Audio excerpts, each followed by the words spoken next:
स्वागत है आप सभी का आपके अपने चैनल एकलव्य एजुकेशन सेंटर की इस नए वीडियो में।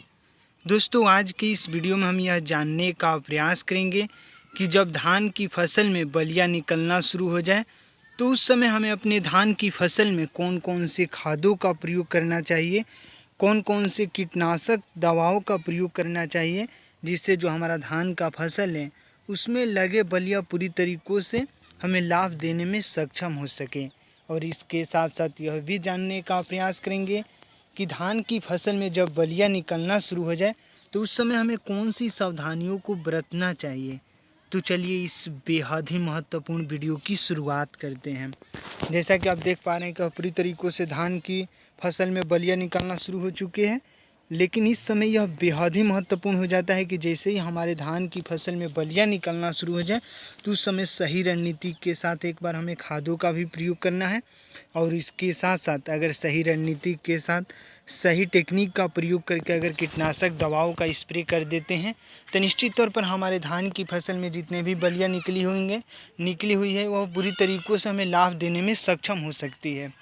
तो इस समय यह बेहद ही महत्वपूर्ण हो जाता है कि सही रणनीति के साथ सही कीटनाशक दवाओं का हमें स्प्रे करना है। यानी सही कीटनाशक दवा यही है कि हम परफेक्ट 404 का प्रयोग कर सकते हैं, रोगार का स्प्रे कर सकते हैं जब धान की फसल में बलिया निकलना शुरू हो जाए। और इसके साथ साथ हम बादशाह एक कीटनाशक दवा आता है उसका भी प्रयोग कर सकते हैं।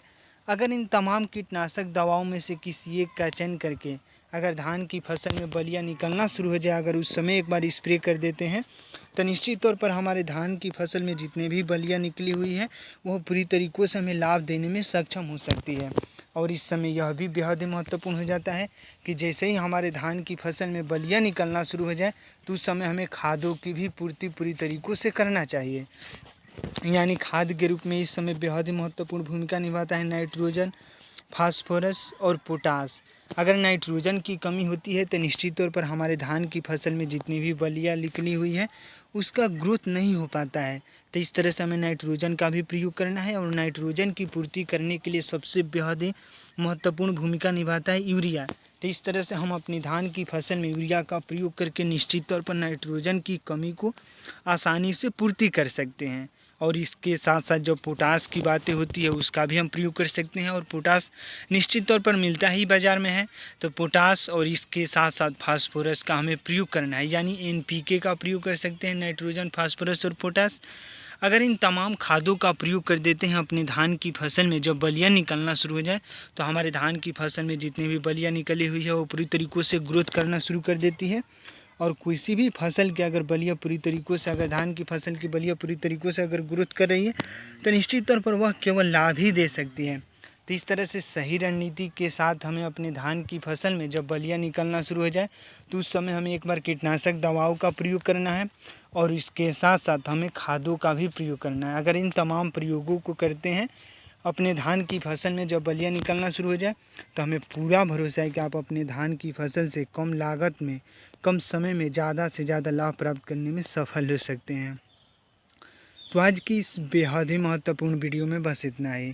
अगर आप हमारे चैनल के साथ नए जुड़े हैं और वीडियो अच्छा लग रहा है, कुछ सीख पा रहे हैं इस वीडियो के माध्यम से, तो हमारे चैनल को कर दीजिए सब्सक्राइब, ताकि हमारे द्वारा अपलोड किया गया हर वीडियो आपके पास सबसे पहले पहुंच जाए।